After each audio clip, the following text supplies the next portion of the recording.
Hello traders, Gary Wagner here just after 10:30 in Honolulu, 3:30 in New York. It is Friday. Happy Aloha Friday as we say on the islands. 5th day of February 2016, and this is the daily report for gold and silver, our weekend review. We are combining this with trending markets to cover the entire breadth of the market today, and we do have a lot to cover.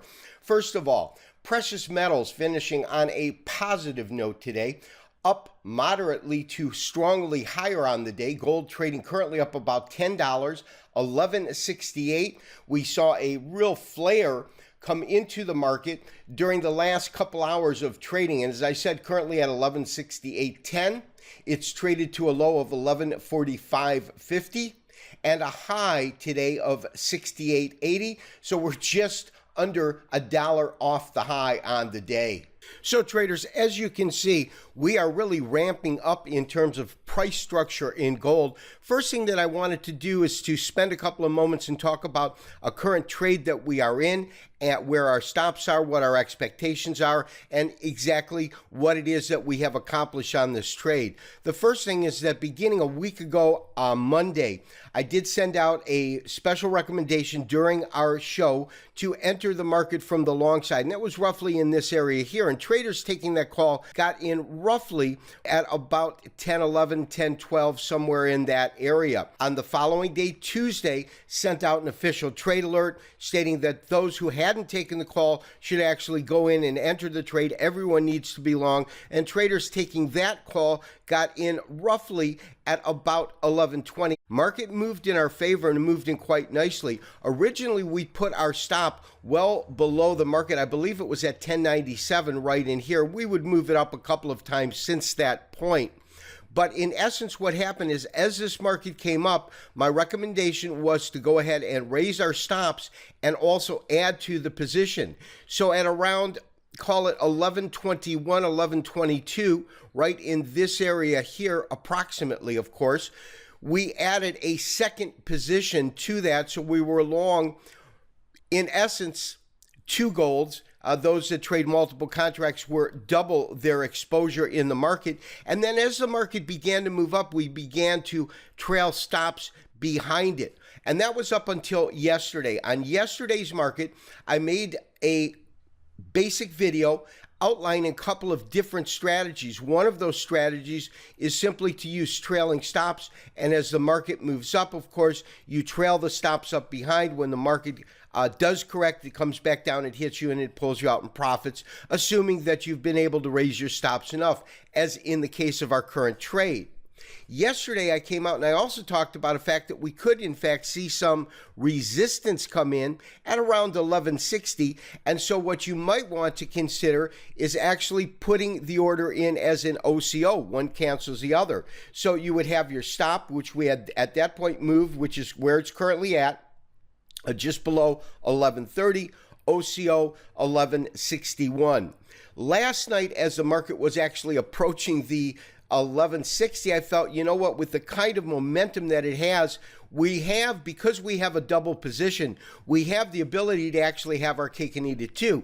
And so I sent out a special email alert that said, for those that are considering that OCO strategy, my suggestion is to liquidate half of your positions and on the other half, let those run, so to speak. So traders that took that OCO call covered one or half of their positions, I should say, at around 1161, and then the other positions or position is still running long, roughly on average from 1117. For those that simply trailed the stops up, they are continuing long with multiple positions. And the last note that I do want to make about this particular trade is that one of the strategies that I'm going to be really utilizing this year more than in past years is the strategy of scaling. And the reason we added to that position is we felt that it was, the potential was so strong. We were at these real historical lows, unprecedented lows. It seemed like we held support. And then we had been under so much pressure from the end of last year. This, of course, is the end of 2015, in which we saw the market genuinely go down from almost 1200, 1191, down to these intraday lows at 1045. So with that kind of momentum, my sense was let's double up on this position. We are going to be utilizing more and more scaling, as it's called, in the upcoming weeks and months. So traders, we are roughly at 1045. Equity's still open for a little bit. They're under tremendous pressure. You can see how that is translating over into the gold market. Gold now on a new high, currently trading at 1171.80, putting it up about $14 on the day. So we're really seeing, whether it's short covering or buying going into the close, a major push in the markets at this point.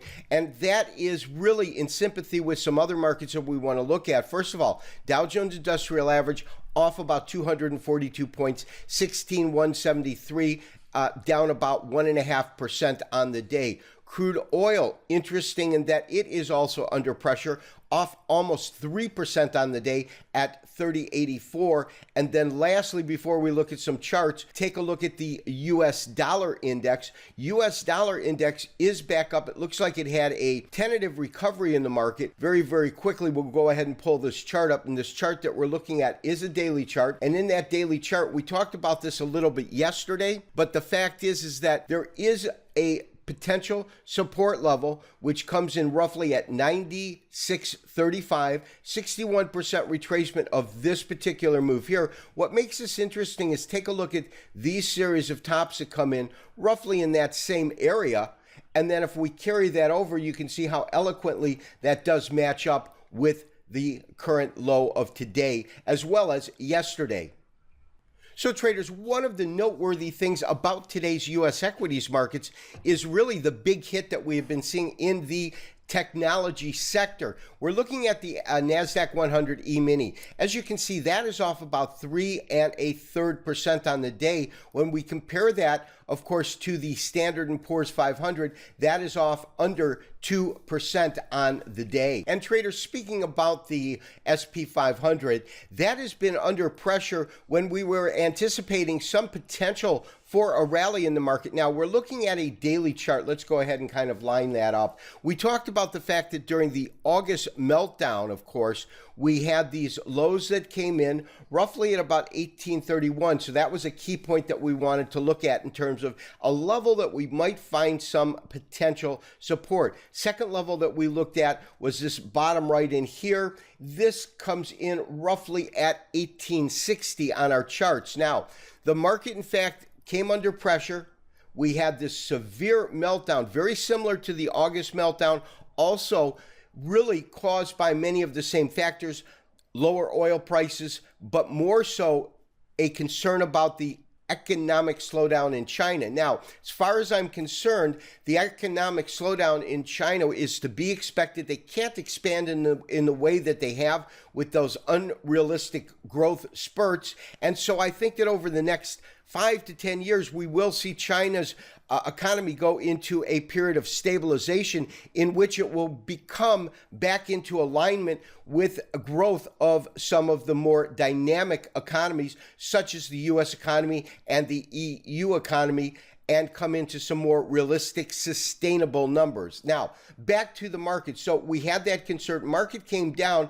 We did get a V formation. We did get a bottom, and the market came back up, but it ran into really strong resistance, roughly at about 1938. You can see these highs here. Now it appears as though it's headed lower. There's really only one point that we want to look for, which is 1860, and we're very close to that. Under that, it's got to be 1830. We could see this market continue under pressure next week. As far as our current gold position, maintain your current long. We will send out a special trade alert to raise that stop up. That's absolutely warranted. Our stop doesn't need to be at 30 when the market is trading now above 70. This has been Gary Wagner, wishing you, as always, good trading. We'll talk to you on Monday for another daily update and review. Bye-bye.